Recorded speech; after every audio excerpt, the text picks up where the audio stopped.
코로나19 사태가 커지며 정부가 이달 말 투자 소비 활성화 방안을 담은 경기 대책을 내놓기로 했습니다. 코로나19 추가 확진자가 무더기로 발생하며 증시도 갈팡질팡하는 모습입니다. 다만 전문가들은 이 같은 공포 심리가 시장에 큰 영향을 주진 않을 것이라고 조언했습니다. 정부의 추가 부동산 대책이 이르면 내일 발표될 예정인 가운데 수원 3개 구와 안양 만안구, 의왕시 등이 5곳이 조정 대상 지역으로 묶이는 것으로 알려지고 있습니다.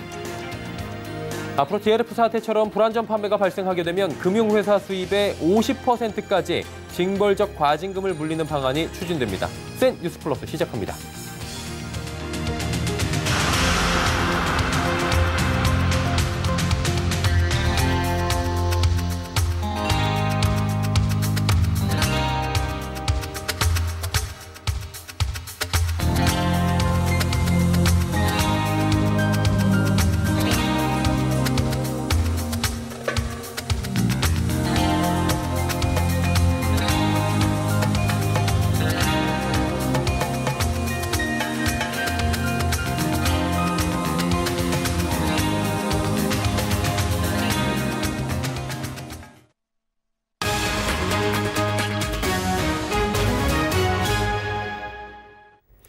시청자 여러분 안녕하십니까? 센 뉴스 플러스 서정덕입니다. 국내에서 코로나19 환자가 이 시각기 중 20명 추가 발생에 모두 51명까지 늘어났습니다. 중앙방역대책본부에 따르면 오늘 추가된 신규 환자 20명 중 18명이 대구, 경북 지역에서 나왔습니다. 이 가운데 15명은 31번째 환자와 연관이 있는 것으로 확인됐습니다. 14명은 같은 교회에 다녔고 1명은 병원에서 접촉했습니다. 나머지는 그 연관성을 확인 중입니다. 서울 성동구에서도 확진자가 1명 나왔고 현재 국립중앙의료원에서 격리 입원 치료 중입니다. 나머지 1명은 20번째 환자의 딸입니다. 접촉자로 분류돼 자가격리 중 증상이 확인돼 검사를 받았고 양성 판정을 받았습니다. 현재 분당 서울대병원에서 격리 입원 치료를 받고 있습니다. 홍남기 경제부총리는 코로나19 사태와 관련해 이달 말 투자 소비 활성화 등 1차 경기 대책 패키지를 마련해 발표하겠다고 밝혔습니다. 홍 부총리는 오늘 열린 코로나19 대응 경제관계장관회의에서 경제 비상시국이라는 인식으로 활용 가능한 모든 정책을 총동원해 대책을 준비 중이라고 말했습니다. 또 이번 사태로 수출도 영향을 받고 있다며 긴급 유동성 지원, 통관 물류 신속 지원 등 대책을 마련하고 중장기 수출 구조 혁신 방안을 이번 주 중에 발표하겠다고 덧붙였습니다. 지역경제 긴급지원 방안을 두고선 지방재정의 60%인 137조 원을 상반기에 집행하는 등 지역경제 위축 리스크를 최소화하겠다고 설명했습니다. 코로나19 추가 확진자가 대규모로 발생했다는 소식에 오늘 국내 증시는 장중 하락과 상승을 반복하는 등 갈팡질팡하는 모습을 보였습니다. 전문가들은 코로나19에 대한 공포 심리가 문제라며 시장에 큰 영향을 미치진 않을 것이라고 조언했습니다. 양한나 기자입니다. 오늘 상승 출발한 코스피 지수는 장중 코로나19 대규모 확진자 발생 소식이 전해지면서 7거래일 만에 장중 2200선을 내주기도 했습니다. 이후 상승과 하락을 반복한 지수는 전거래일보다 0.07% 상승한 2210.34의 거래를 마감했습니다. 오늘 대구 경북에서 15명의 코로나19 추가 확진자가 나오면서 시장이 혼조세를 보인 것으로 풀이됩니다. 이로써 국내 확진자 수는 총 46명으로 늘어났습니다. 전문가들은 코로나19가 시장에 미치는 실질적 영향은 크지 않다며 공포 심리가 가장 큰 문제라고 말했습니다. 전반적으로 시장은 공포감이 너무 강하니까 그게 가장 크다고 보시면 돼요. 코로나 이슈는 사실은 별로 그렇게 큰 영향이 없는데 이제 심리를 건드리는 게 문제인 거죠. 글로벌 경기 회복세와 반도체 업종 이익 추정치가 높아지면서 IT 업황에 영향을 많이 받는 국내 증시가 우상향 기조를 유지할 것이라는 전망도 나옵니다. 주식시장은 완만하게 우상향할 수 있을 것으로 보는데요. 올해 글로벌 경기 개선이라든지 IT 섹터 이익 추정치들이 올라오고 있거든요. 주식시장 펀더멘털 자체는 나쁘지 않은 것 같아요. 코스닥 지수는 0.27% 상승한 684.78에 거래를 마감했습니다. 원달러 환율은 0.1% 하락한 1189.30에 마감했습니다. 서울경제TV 양한나입니다. 정부가 수도권 남부 지역의 집값 풍선 효과를 막기 위해 추가 부동산 대책을 준비하고 있습니다. 이르면 내일 발표될 조정 대상 지역에 수원 영통과 권선, 장안 등 3개 구와 안양 만안구, 의왕시까지 모두 5곳이 포함된 것으로 알려집니다. 과천과 가까운 의왕시는 한국감정원 기준 아파트값이 지난해 12월 한 달간 2.44%가 뛰는 등 풍선 효과가 나타나고 있습니다. 안양시는 앞서 평촌 신도시가 있는 동안구가 조정 대상 지역으로 묶인 사이 비조정 지역인 만안구에서의 집값 오름세가 두드러지게 나타나고 있습니다. 이번 대책을 두고 정부 관계자는 과열 지역 안정을 위해 규제를 추가하는 정도라며 전방위적인 종합대책은 아니라고 말했습니다. 대규모 원금 손실을 낸 해외 금리 연계 파생 결합 펀드 즉 DLF 사태처럼 불안전 판매가 발생하게 되면 금액에 제한 없이 금융회사 수입의 50%까지 징벌적 과징금을 물리는 방안이 추진됩니다. 은성수 금융위원장은 오늘 정부 서울청사에서 이 같은 내용을 담은 2020년 상세 업무 계획을 공개했습니다. 금융위는 금융소비자보호법 제정을 통해 불공정 영업과 허위, 과장 광고에 대한 제재를 대폭 강화할 계획입니다. 또 금융회사가 내부 통제 기준을 충실하게 수립하지 않거나 관리 감독을 소홀히 한다면 법 위반으로 엄정하게 조치할 방침입니다. 이와 함께 소비자신용법을 제정해 채무 상환 조건과 계획을 변경해 재기를 지원하는 채무조정 요청권을 도입하기로 했습니다.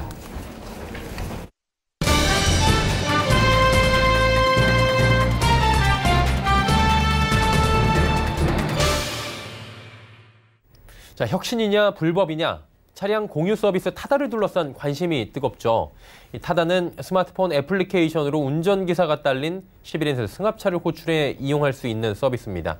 자, 오늘 이 타다가 합법이라는 법원의 첫 판단이 나왔다고 합니다. 구태원 변호사와 함께 관련 내용 하나하나 살펴보도록 하겠습니다. 변호사님 어서 오세요. 안녕하세요. 예, 일단은 굉장히 많은 분들이 오늘 이 판결에 대해서 관심을 갖고 있었어요. 여러 가지 의미가 있을 것 같은데 법원은 타다 손을 들어줬고요. 판결 내용부터 먼저 짚어볼까요? 네, 오늘 판결이 있었는데요. 법원은 일단 타다로 기소된 타다가 여객 자동차 운수합법 위반이라고 기소된 공소사실에 대해서 전부 무죄를 선고했습니다. 네. 피고인은 모두 4시였는데요. 소카 그리고 VCNC란 두 개의 법인, 그리고 소카의 대표 이재용 씨와 VCNC의 대표 박재욱 씨입니다. 이 4명 모두 무죄를 선고하면서 타다는 여객자동차 운수합법에 위반되지 않는다라고 결론을 내렸습니다. 이 1심 판결이고 검찰은 이제 항소 여부를 검토할 것으로 보입니다만 어쨌든 1심에서 바로 무죄가 선고됐고 그 이유에 대해서 판사가 아주 긴 시간을 할애해서 설명을 해주셨거든요. 그 내용이 굉장히 오늘 의미가 크고 그 부분에 좀 자세히 짚어드리려고 합니다. 예, 하나하나 좀 이제 여쭤보도록 하겠습니다. 일단은 1심 판결인 거고요. 네, 그렇습니다. 계속 지켜봐야 되는 거죠? 형사 1심 판결이고 만약에 검찰이 일주일 내에 항소하게 되면 항소심 2심으로 넘어가게 됩니다. 네. 일단은 법원으로 공이 넘어간 상황이었고요. 이게 공유경제의 생태계에 대해서 여러 가지 또 갑론을박이 있었던 상황이었어요. 네, 그러다 그렇습니다. 보니까 지금 이번 타다의 결정에 대해서 일단 뭐 청신호가 켜진 겁니다. 벤처업계 분위기는 괜찮을 것 같은데 벤처 어때요? 스타트업 업계는 굉장히 환영하고요. 어떤 또 정당에서도 이 타다 무죄 판결을 환영한다는, 격렬히 환영한다는 성명까지 발표한 상황입니다. 그도 그럴 것이 지금까지 우리 정부와 국회가 규제 개혁을 한다고 오랫동안 얘기하셨는데요. 실제 현실 업계에서는 이 규제 개혁의 속도가 정부와 국회가 말하는 것만큼 체감을 하지 못한다라는 불만이 많았거든요. 그리고 작년 10월 28일에 이 타다를 기소함으로써 그 불만은 최고조에 달했습니다. 정부가 혁신을 지원한다면서 실정법 위반 여부가 명백하지 않은 뒤집어 얘기하면 실정법의 위반이라고 단정할 수 없는 타다 서비스에 대해서 그것도 많은 시민들이 만족하면서 이용하고 있는데 그것을 범죄 행위로 기소하게 되자 그동안의 규제 개혁은 말로만 규제 개혁 아니었냐라는 불만이 거의 폭발할 지경이었거든요. 근데 불과 넉 달이 되기 전에 이제 법원이 1심에서 무죄를 선고하면서 앞으로 규제 개혁이 좀 더 속도를 낼 수 있다는 기대감을 가지게 되었습니다. 예, 그래서 큰 의미가 있다라고 지금 얘기가 나오고 있는 것이고요.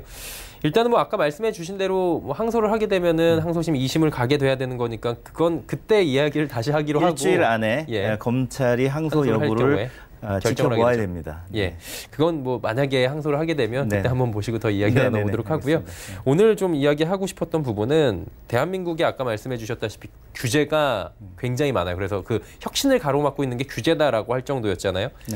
각종 규제가 어느 정도로 심한 겁니까? 대한민국에? 아시다시피 규제는 규칙이라고 바꿔보면 그 자체로는 부정적인 용어는 아닙니다. 우리가 말하는 규제는 닫힌 규제, 그리고 불합리한 규제, 시대에 맞지 않는 낡은 규제를 이제 말하는 것이겠죠. 그래서 규제 철폐라는 용어보다는 규제를 개혁한다는 용어가 좀 더 정확한 용어인데요. 우리나라의 규제 시스템은 소위 네거티브 규제 시스템이 아닌 포지티브 규제 시스템이라고 합니다. 이 말은 포지티브 리스팅에서 나왔는데요. 할 수 있는 것만 리스트를 목록을 해놓고 나머지는 못하게 한다는 뜻이고요.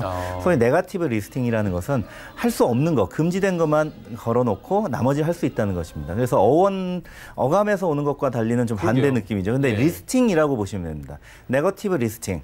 부정적인 거, 할 수 없는 것을 목록화해 놓고 나머지 할 수 있다인데 원래 법치국가는 법률주의라고 해서 금지된 것 이외에는 허용되는 것이 맞습니다.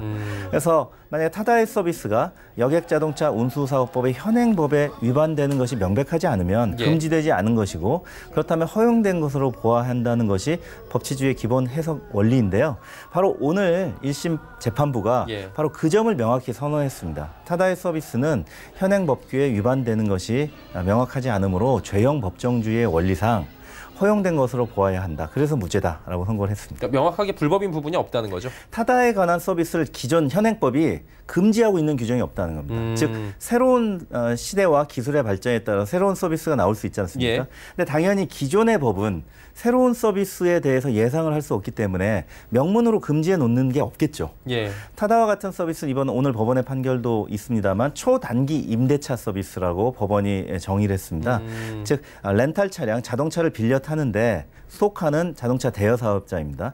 그래서 4시간, 8시간, 1일, 2일로 빌리는 것이 아니라 초단기, 즉 분단위로 빌리는 거랍니다. 근데 과거에는 이게 불가능했죠. 근데 지금 모바일 시대에 앱으로 내가 가고 싶은 시작점과 끝점을 정하고서 차를 빌리는 것이 기술적으로 가능해졌다는 거거든요.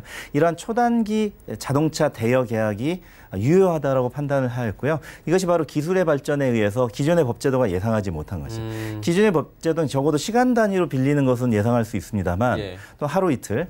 그런데 초단기로 빌리는, 분단위로 빌리는 것은 예상을 못했고 그런 기술은 없었습니다. 분단위로 빌릴 경우에 차를 어떻게 돌려줄 것입니까? 근데 대리기사를 함께 붙여서 빌려주면 가능하죠. 그 요금까지 포함이 됐다고 인정을 한 건가요? 네, 그러니까 지금 타다가 주장하고 이번 오늘 판결에서 나온 것이 자동차 대여 서비스에 대리기사를 알선할 수 있는 조항이 있습니다. 그건 적법한 것입니다. 타다는 바로 자동차 대여 사업이면서 대리기사는 알선할 수 있는 그 허용 조항에 의해서 영업을 하고 있고 이용자와 사이에서도 그러한 내용으로 계약이 체결됐다. 즉 자동차 임대차 계약이 체결됐다. 이것이 유효하므로 기본적으로 렌탈 서비스이다. 그러면 이와 같이 초단기로 임대하는 것, 자동차를 내가 가고 싶은 곳에 뭐 20분, 25분 또는 1시간 단위로 임대하는 것이 과연 현행 여객자동차 운수사업법에서 금지하고 있는 것이냐, 그런 조항은 없다는 거죠. 그래서 무죄라는 것입니다. 이번에는 뭐 법원에서 모바일의 생태계나 이런 이해를 많이 한 것 같은데 지금까지의 보면 규제 일변도의 정책이 결국에는 4차 산업혁명을 외치고 있는 이 대한민국을 막고 있다라는 얘기들이 많이 나오잖아요. 그 부분도 많은 생각이 좀 있으셨을 것 같은데요. 그렇습니다. 지금까지 우리는 인허가 시스템이 굉장히 많습니다. 인허가라는 것은 정부가 미리 설계한 서비스의 내용 또는 정부가 미리 허락한 새로운 기술 또는 새로운 기기들만 시장에 출시할 수 있다는 것인데요. 이것은 최근과 같이 기술이 급변할 때에는 굉장히 많은 갈등을 발생시킵니다. 즉 기술의 발전이 너무 빨라서 제도가 그걸 따라가지 못할 때는 해외에서는 새로운 기술과 서비스가 다 출시돼서 시장을 새롭게 형성하고 큰 회사로 떠오르고 있는데 우리나라에서는 그걸 강 건너 불구경하듯이 지켜보고만 있어야 되는 거죠. 그리고 정부에 이러한 새로운 제도를 만들어 주세요. 또는 이러한 서비스를 할 수 있게 해주세요라고 해도 정부의 움직임은 아무래도 느릴 수밖에 없지 않습니까? 그래서 이렇게 닫혀있는 규제 시스템 하에서는 바로 4차 산업혁명 시대에 우리나라 기업들이 새로운 서비스를 시장에 선보이기에 부적합하다. 그래서 그것을 이제 열린 규제로 바꾸자라는 요구가 거셌었는데요. 사실 법제도를 한 번에 바꾸기는 어렵기 때문에 정부는 규제 샌드박스라는 좀 완충적인 제도를 통해서 새로운 시도를 시장에서 할 수 있게 하는 노력을 최근에 하고 있습니다.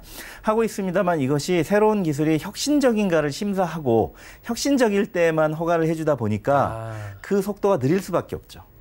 그래서 시장에서 누구나 소비자에게 특별한 위험이 없다면 시장에 출시해서 소비자의 선택을 받아볼 수 있도록 하는 규제 샌드박스가 아니고 껌껌이 심사를 합니다. 점검하는 샌드박스네요. 새로운 허가 시스템입니다. 현재 규제 샌드박스는 나는 이런 서비스를 시장에 출시하고 싶어요. 임시 허가를 해주세요.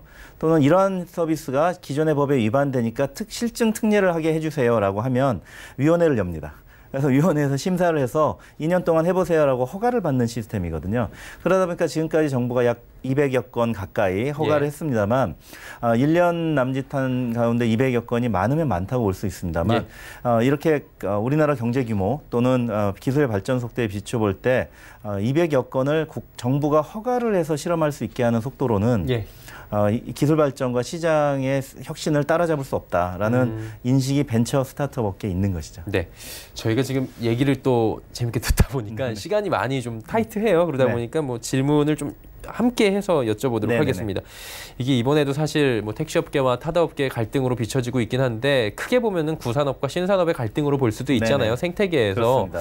그 부분을 앞으로 어떻게 해결하면 좋을지에 대한 좀 현안을 듣고 싶은데 아무래도 변호사께서는 규제개혁당 정책연구원장을 맡았다고 들었어요. 그래서 정부에게 뭐 바라는 점이 있다면 이 부분과 좀 융합해서 말씀해 주시면. 네, 그렇습니다. 전통산업과 혁신산업이라고 할 수 있는데요. 기술의 발전에 따라서 새로운 산업이 등장하는 것은 당연한 것입니다. 또 소비자의 눈높이가 높아지는 것도 있습니다. 이렇게 새로운 산업이 시도를 하고자 할 때 정부의 역할은 새로운 시도를 허용해주고 전통산업과 새로운 산업 사이에 소비자인 국민이 선택을 할 수 있게 해주는 것입니다. 이 과정에서 새로운 산업이 지지를 받고 시장으로부터 환영을 받아서 성공한다면 그러면 그 전통산업에 미치는 부작용이 있지 않겠습니까? 그렇죠. 이 부분에 대해서는 정부가 책임을 져야 되는 것이죠. 즉 혁신적인 시도, 새로운 시도를 장려해야지 우리 사회가 앞으로 진보한다는 것이 공감대가 있다면, 그것을 믿고 있다면 새로운 시도를 허용함으로써 발생하는, 또 새로운 시도가 시장으로부터 선택을 받아서 발생하는 부작용에 대해서 책임을 지는 것은 정부이지 새로운 산업이 아닙니다. 마찬가지로 새로운 기술이 지배할 때 우리는 이런 현상을 많이 보는데요. 예를 들면 요즘에 온라인 쇼핑 많이 하시죠. 그렇죠. 온라인 쇼핑으로 인한 피해는 대형 마트만 보는 것이 아니고 작은 중소 소매상들도 많이 매출이 줄어듭니다. 배달 앱을 통해서 주문을 하게 되면 음식점 매출이 주는 것도 마찬가지고요. 하지만 이런 신산업이 기술의 진보상 우리 소비자에게 효용을 가져오기 때문에 소비자들로부터 선택을 받지 않겠습니까? 그러면 전통산업은 어떻게 합니까? 그대로 놔두면 다 소몰될 거잖아요. 도태될 거잖아요. 그로 인한 문제를 고민해야 될 책임이 정부에게 있는 것입니다. 그게 바로 우리가 정부와 국회를 일을 맡기고 그런 것을 기대하는 것이고요. 이러한 문제를 신산업이 해결하고 고민해야 된다면 누가 새로운 시도를 할 수가 있겠습니까? 새로운 시도는 마음껏 하라. 그 대신 그로 인한 문제는 정부가 해결하겠다라는 것이 올바른 태도라고 생각을 합니다. 네. 알겠습니다. 자, 구태원 변호사와 함께 오늘 이야기 나눠봤는데요. 타다 지금 오늘 1심이 나왔습니다. 향후에 또 2심 가게 된다면 또 어떤 현안이 변동이 된다면 다시 한번 모시고 여쭤보도록 하겠습니다. 오늘 감사했습니다. 네, 감사합니다.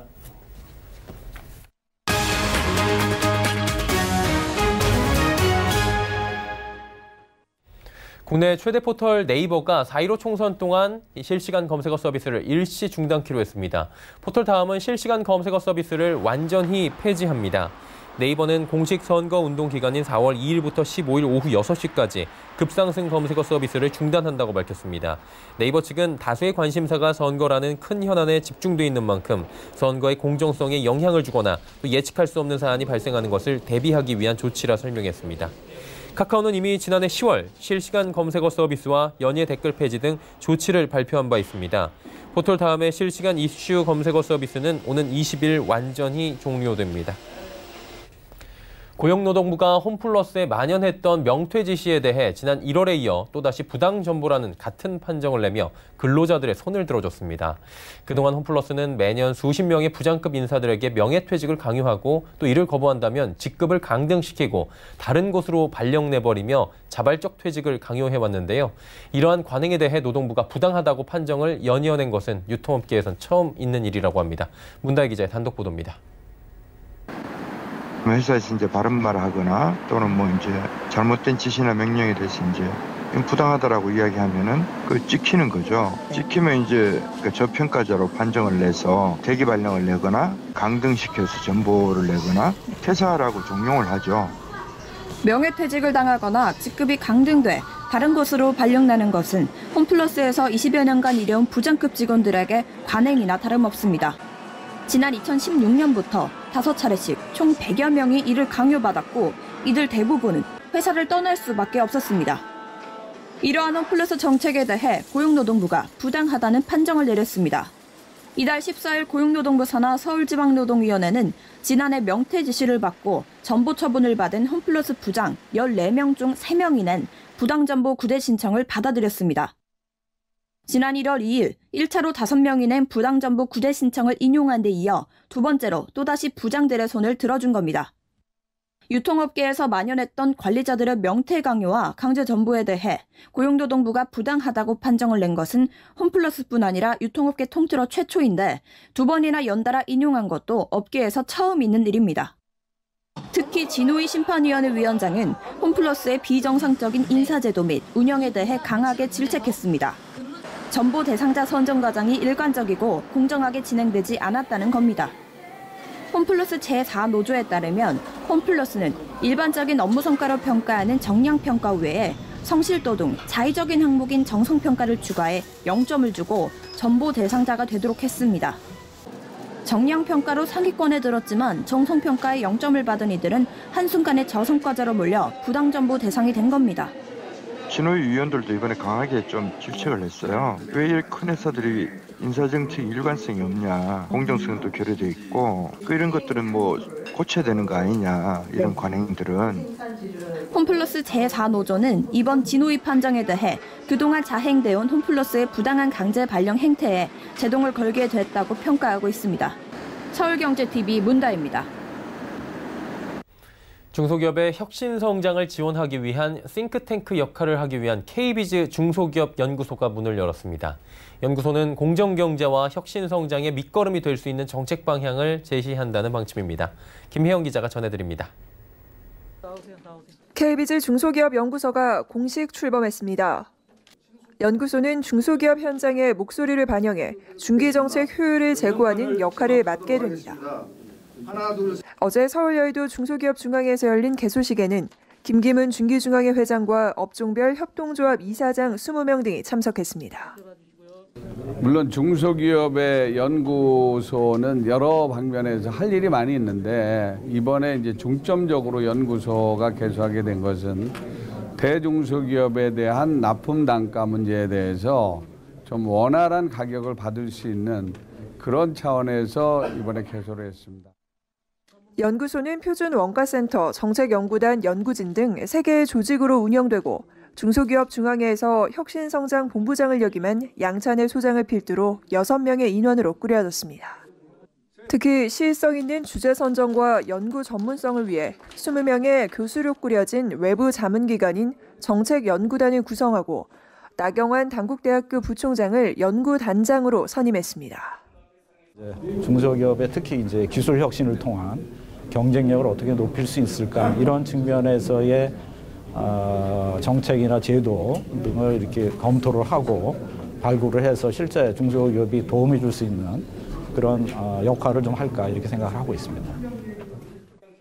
출범 첫 해인 올해는 공정경제와 혁신성장, 협동조합 분야에 역량을 집중할 방침입니다. 공정경제 분야에서는 중소기업 납품단가 조정, 하도급 거래 관행 개선 등 대중소기업 상생 방안을 중점적으로 연구하고 혁신성장과 협동조합 분야에서는 중소기업 협동조합을 중심으로 스마트 공장에서 축적되는 제조 데이터를 효율적으로 활용할 수 있는 모델을 연구할 계획입니다. 중기연구소는 개소식에 앞서 첫 연구 성과로 중소기업 제품 적정 대가 자가 산출 시스템에 대해 발표했습니다. 연구소는 해당 연구 결과를 레미콘과 주물 제조 관련 중소기업 협동조합이 활용할 수 있도록 지원하고 연구소의 후속 연구를 통해 활용 업종을 늘리고 납품 단가 조정 시 참고 자료로 활용할 계획입니다. 서울경제TV 김혜영입니다.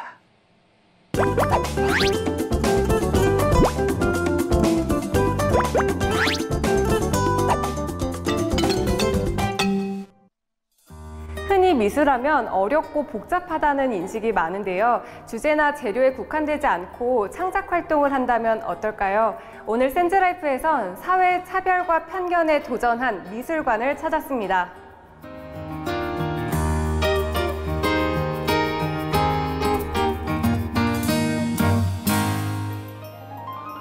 고기를 잘라내는 도축사의 앞치마에 작고 붉은 얼룩들이 번져 있습니다. 작은 바람에 의해 돌아가는 프로펠러와 발밑에 자리한 나무 조각들, 생생한 묘사가 더해져 작품의 생기를 불어넣습니다. 슬로베니아 작가 존 반빅의 작품으로 고단한 노동의 현장이 유쾌하게 표현됩니다. 그는 정규 교육을 받지 않은 정육점 도축사 출신으로 우연한 계기로 작가의 길에 들어섰습니다. 크게 묘사된 하나의 새 안에 다양한 새들이 자리한 2008년작 완성도 정규 교육을 받지 않은 작가 한스 랑그너의 작품입니다. 버드맨으로 알려진 그는 새를 통해 자유로움에 대한 열망을 표현했습니다. 이처럼 규격화되지 않고 자신만의 세계를 개척한 작가의 작품들이 인기를 끌고 있습니다. 이에 용인정신병원은 지난 2015년 국내 1호 아트브룻 전문 버시미술관을 설립했습니다. 아트브룻은 가공하지 않은 원시적인 예술이라는 의미로 주류 예술인과의 차별에서 벗어난 장르의 대중화를 추구합니다. 때문에 주제와 재료에 제한이 없으며 표현 방식이 비논리적이라는 점이 특징입니다. 국내에서는 생소한 분야지만 유럽과 일본에선 이미 마니아층이 형성되며 주목받고 있습니다. 전공자들의 작품들만 가지고 평가를 할 시기는 이미 지났다고 생각이 들고요. 비전공자들의 작품들도 예술성이 굉장히 있다는 게 외국에서는 이미 검증이 되고 있어요. 지금까지는 사실 전공자들, 전문성을 지닌 사람들의 작품이 굉장히 많이 알려지고 있고 대부분의 사람들도 그런 작품들만 보려고 하잖아요. 네, 그래서 저희도 그런 작품을 한국에 알리고 그리고 거기에 한국에서 그래도 선두주자로서 과감하게 도전하고자. 특히 모기업인 용인정신병원과 함께 정신장애인에게 예술활동을 위한 공간과 전시를 지원해 장애인이 사회에서 분리되지 않도록 돕는다는 계획입니다. 다만 아트브룻이 미술치료와 혼동되는 것을 경계했습니다. 장애인의 예술활동이 치료라는 보조적인 역할에서 벗어나 하나의 독립적인 장르로 인정받아야 한다는 겁니다. 지금 보시는 작품들 같은 경우에도 정신질환을 갖고 있는 작가의 작품이거든요. 미술치료는 선생님이 있으면서 이렇게 그려보세요, 저렇게 그려보세요 하면서 또 그림을 보고 어디가 아프다라고 평가를 하게 되잖아요. 하지만 그게 아니라 작품 자체를 보면서 얼마나 그 작품이 대단한지를 느끼시는 것만으로도 다르다라는 것을 보실 수 있을 것 같아요. 버시미술관은 더 많은 이들에게 기회를 제공하도록 레지던시 입주 작가를 모집합니다. 기준 역시 제도권의 교육에서 탈피해 편견에서 벗어나 소수자에 대한 인식을 개선할 의지가 있는지 여부입니다. 이번 심사를 거쳐 선발된 작가들에겐 작업 공간과 창작 지원비 등을 제공하고 결과 보고전 개최와 세미나 운영 등을 진행할 예정입니다. 실질적으로 2017년도에 저희가 지비지라는 작가의 전시를 하게 되었습니다. 지비지 작가는 지금 기생충 영화의 작품이 나오면서 굉장히 유명해졌는데요. 아웃사이드 아티스트들도 대중들한테 호응을 얻을 수 있는 계기가 될 것 같아서 그 작가들도 얼마든지 작품성이 있는 작품을 만들어낼 수 있지만 그거를 대중들에게 알릴 수 있는 계기를 만들어주고자 더 많이 설 수 있는 기회를 마련하겠습니다. 레지던시 입주 작가 모집은 다음 달 1일까지 진행됩니다. 편견과 사회적 차별에 반기를 든 아트브룻이 사회의 변화를 이끌어낼지 주목됩니다. 서울경제TV 정샘입니다. 지금 코로나 확진자가 급속도로 늘고 있습니다. 특히 중국을 방문하지 않은 사람들의 감염이 늘고 있는 상황인데 이상 증상이 있으면 타인을 위해서라도 빠르게 발열과 기침, 근육통, 인후통 등의 증상이 특히나 있는 경우에는 자진 검사를 받는 부분이 꼭 필요하다고 합니다. 개인 위생 관리 물론 가장 중요하겠지만 이제 스스로의 몸 관리도 필요할 때가 된 것 같습니다. 건강한 하루 마무리하시길 바랍니다. 고맙습니다.